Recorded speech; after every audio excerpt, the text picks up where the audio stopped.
Here we are on top of the Martello Tower at Sandycove, where the action starts in Ulysses.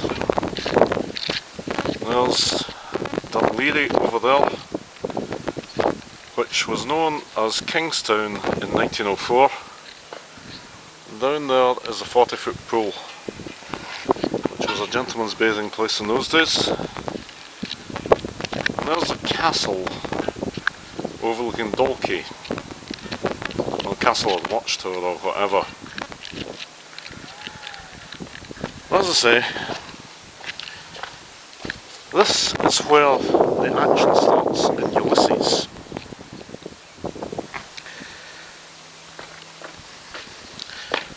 And now for a wee Joyce reading.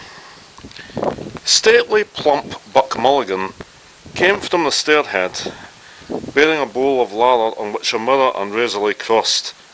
A yellow dressing gown, ungirdled, was sustained gently behind him by the mild morning air. He held the bowl aloft and intoned, "In trobo ad altera Dei." Halted, he peered down the dark winding stairs and called up coarsely, "Come up, Kinch, come up, you fearful Jesuit." Solemnly he came forward and mounted the round gun rest. He faced about and blessed gravely thrice the tower, the surrounding country, and the awaking mountains. Then, catching sight of Stephen Dedalus, he bent towards him and made rapid crosses in the air, gurgling in his throat and shaking his head. Stephen Dedalus, displeased and sleepy, leaned his arms on top of the staircase and looked coldly at the shaking, gurgling face that blessed him, equine in its length, and at the light untonsured hair, grained and hued like pale oak. Buck Mulligan peeped an instant under the mirror and then covered the bowl smartly. "Back to barracks," he said sternly. He added in a preacher's tone, "For this, O dearly beloved, is a genuine Christine. Body and soul and blood and ouns. Slow music, please. Shut your eyes, gents. One moment. A little of trouble about these white corpuscles. Silence all." He peered sideways up and gave a long low whistle of call, then paused a while in rapt attention, his even white teeth glistening here and there with gold points. "Chrysostomus!" Two strong shrill whistles answered through the calm. "Thanks, old chap," he cried briskly. "That will do nicely. Switch off the current, will you?"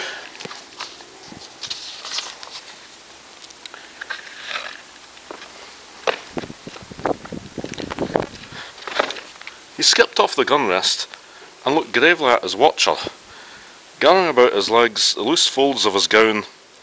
The plump shadowed face and sullen oval jaw recalled a prelate, patron of arts in the Middle Ages. A pleasant smile broke quietly over his lips. "The mockery of it," he said gaily. "Your absurd name, an ancient Greek." He pointed his finger in friendly jest and went over to the parapet, laughing to himself. Stephen Dedalus stepped up, followed him halfway, and sat down upon the edge of the gun rest, watching him still as he propped his mirror on the parapet, dipped the brush in the bowl and lathered cheeks and necks.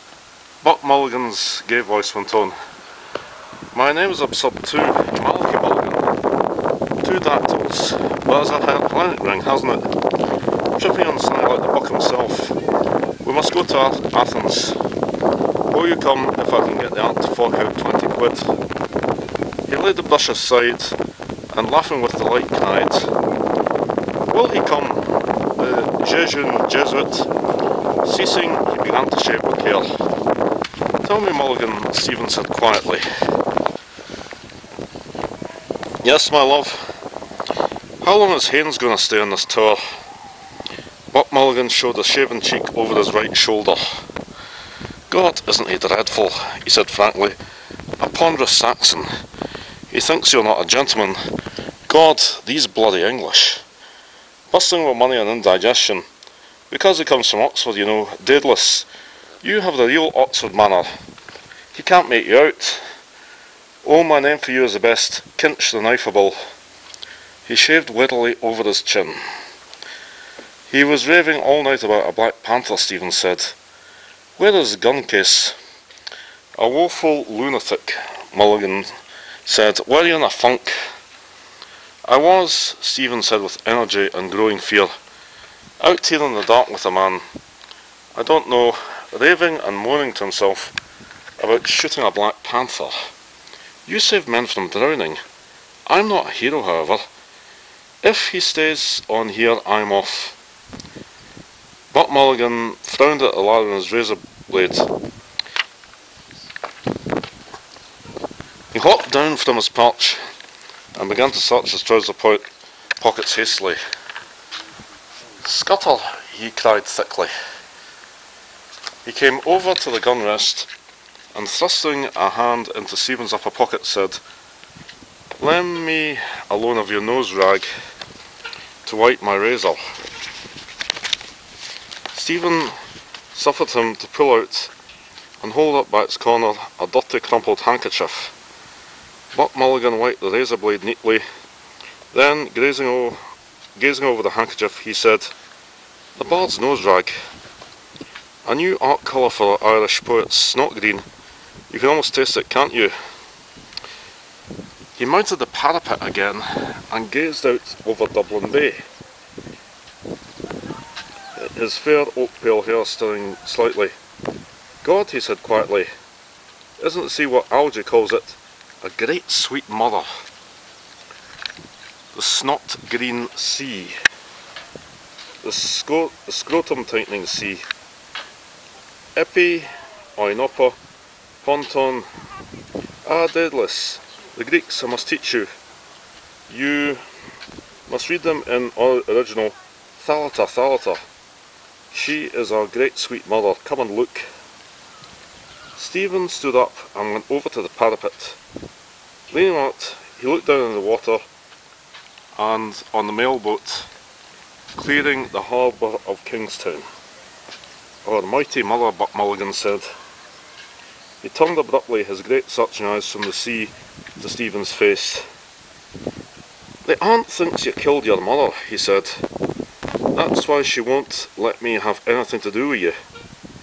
Someone killed her, Stephen said gloomily. You could have knelt down, damn it, Kinch, when your dying mother asked you, Buck Mulligan said. I'm Hyperborean as much as you, but to think of your mother begging you with her last breath to kneel down and pray for her, and you refused, there's something sinister in you. He broke off and landed again, lightly his farther cheek. A tolerant smile curled his lips. But a lovely mummer, he murmured to himself. Kinch, the loveliest mummer of them all.